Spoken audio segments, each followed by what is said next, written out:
Hello YouTube, this is my 6 weeks on T video, and there's not much to report, to be honest. I think that I'm at a point where, in the beginning you see a lot of the small changes happen very quickly, and now I'm at a point where, of course I need to work out, but I'm at a point where you need some more time before you see perhaps some of the more substantial changes happen, like lots of facial hair or really a lot of changes in body fat or my voice, things of that nature. I think now it's just a waiting game, but I do believe my voice has dropped some, and I think my hairline might be changing slightly. It seems a little different. Maybe that's just me thinking that.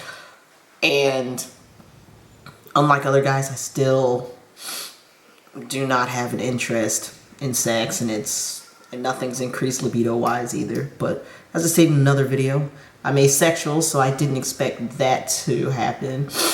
But leg hair is still a really big thing. That's the largest change that I consistently see, like looking down and seeing the hair on my legs fill out more, and it being in places where it hasn't been before, like, as I said in a previous video, my knees.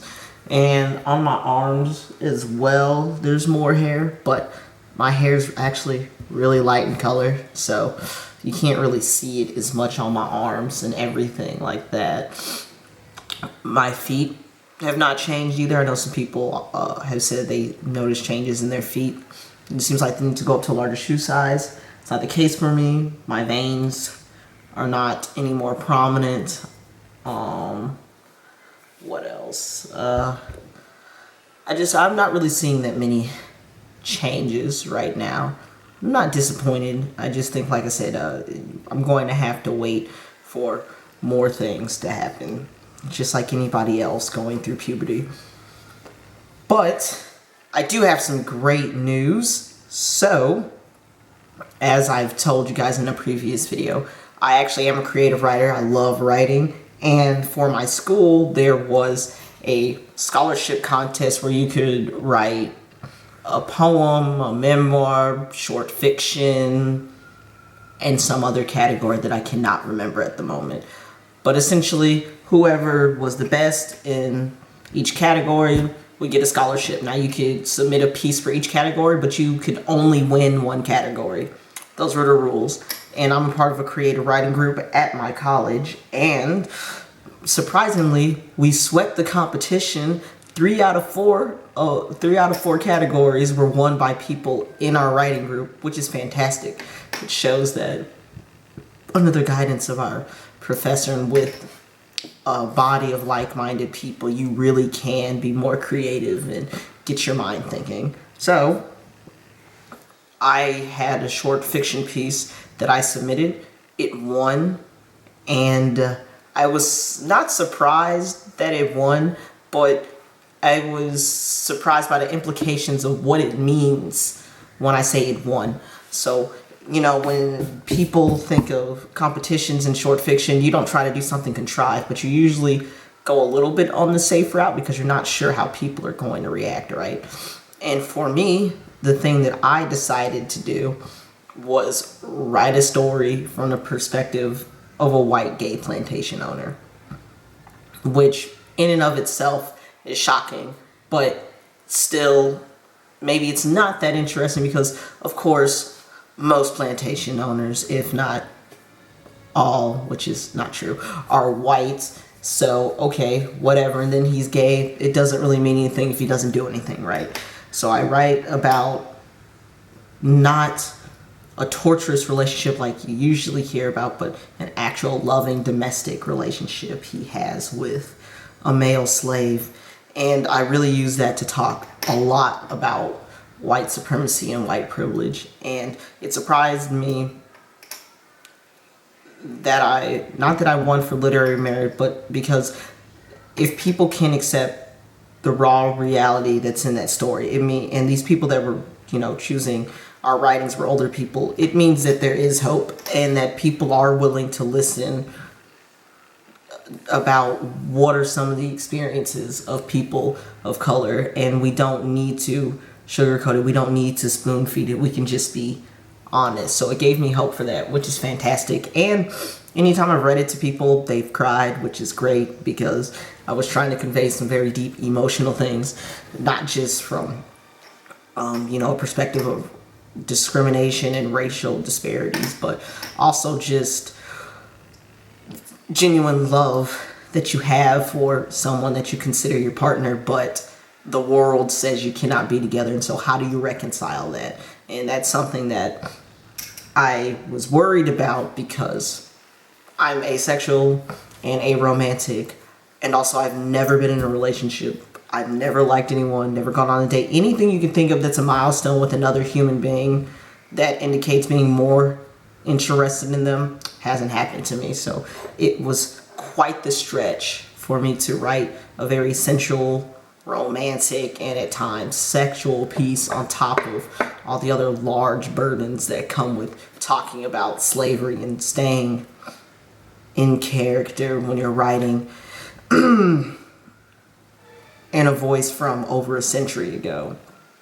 So that's great that happened, and it further proves that I do need to pursue my interests that are creative, and that we need to push our children to pursue them too, because we're so quick to say, you're really smart if you can do math and science, which are things that I can do. But if your child wants to do music, if they want to do theater, if they want to write, you consider that a waste of time. And I can honestly tell you, you're better if you're allowed to pursue everything that you love, so that you can round yourself out. It's good for your mental health. And really, the other thing I want to address is that I know the holidays are coming up, and that they're very meaningful for usually everyone, and some of those reasons are positive and others are negative. For some people, it's like, oh, I get to see family, oh, I get to go to certain religious ceremonies or faith ceremonies or whatever the case may be. And for others, it's not like that. Their families have kicked them out. Their families treat them as if they have never existed. People are abused. People are being manipulated. And some people just don't have the money to do the things that you consider traditional holiday things. And we need to be mindful of that when we think of what is the winter break or the Christmas narrative.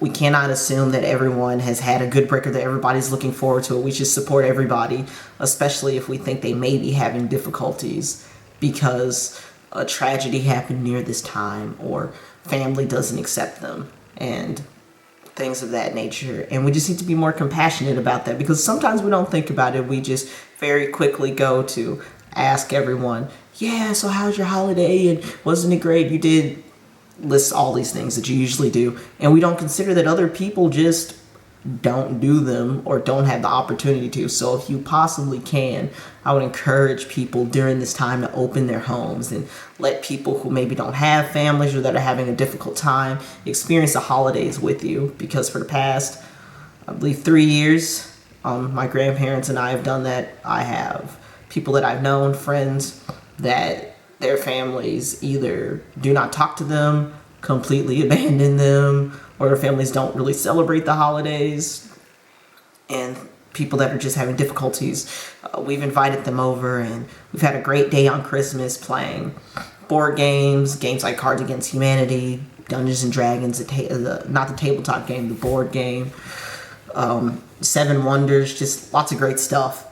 And then, of course, we do eating dinner and everything, but I always decorate a tree. Christmas is a big deal to me, and usually for whoever is coming, I try to have, even if it's just a small gift, it's like $5, try to have a small gift for everyone, because it really just makes people quite happy when they grab something from underneath the tree and they know it's theirs and that the person didn't have to do it because this isn't their home. And I think it's great for people to do that. I also think we need to commit ourselves to doing a little bit of community service too, because there's lots of people out there that just don't have the things that you have, that don't have the privileges or the opportunities, and it could really make their day or even change the trajectory of their life if you're the person out there serving them their meal or handing out coats or just doing whatever you can to help. And especially when you think about our LGBT youth. This is especially true because they're more likely to be homeless, they're more likely to be abused by family, to be ostracized from families. And if we want to come together as a family, we can't just do it to celebrate in June at pride parades. We need to support people during times where we think that everyone's happy when that's not actually the case. So I will put some pictures at the end of this video, but as I said, I don't think too much has really changed. And I haven't been able to go to the gym this week because finals just ended, so I am incredibly excited about that. And so I probably don't look that different, but I'm hoping that I can put some more time into the gym now that I'm off from school and I can start working on that a little bit more. And lastly, another thing I just want to express is that I know that we have all these online communities, and there have been some concerning things I've seen in some of the FTM groups on Facebook. And, you know, this has nothing to do with how you feel about racism or racial disparity, whatever your position on all of that is, from it doesn't exist to I deal with it on a daily basis. In these groups, we're already an oppressed group of people. There's a reason that people are venturing online to get support, and I think that we really need to work on how we speak to people and how we respond to them.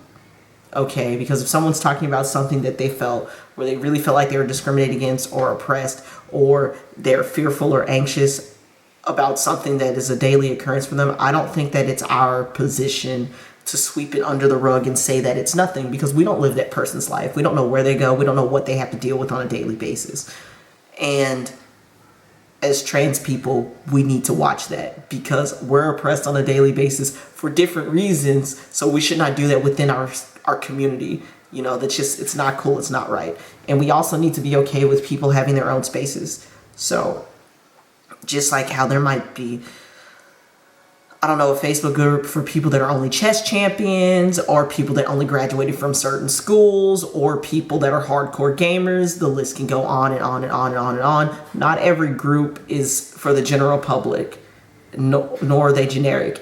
The fact that there's an FTM group and you don't allow cisgender people in there, or even, for example, even MTFs in there, shows that it's an exclusive group, and that exclusivity is not bad. It's to address the needs of that specific community. So if you see that there is a group that's being made for people of color, we need to be careful with using very heavy-handed words like segregation.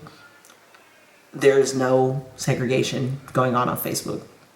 Segregation is a heavy word, and it talks about a systematic oppression of people based upon skin color after they were forcefully brought here and forced to work, and then they wanted to just have equal rights because they were stolen from their land. So no, there's no segregation going on Facebook because there's a general FTM group and then someone chooses to make an FTM of color group. That's not cool, and we need to be very careful with the language that we use, because what's going on usually isn't as strong as the language that we like to use, especially when we're using words with historical context that go back to that start tying back into things like slavery and segregation, you know, because that was a very systematic thing. There's nothing systematic about someone creating a Facebook group for a smaller group of people. No one's being oppressed by that. No one is being harmed by that. In fact, the reason that the group is needed is probably because someone within a more general group is being silenced.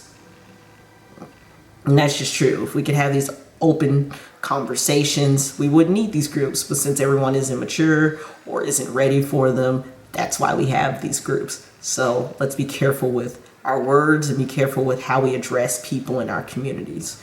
And I will put pictures, and I think that soon I'm going to upload a voice change video where you can see the little videos that I've been collecting where I say the date. And this is my voice, how many ever weeks on T that I am. As usual, I will see you guys next week.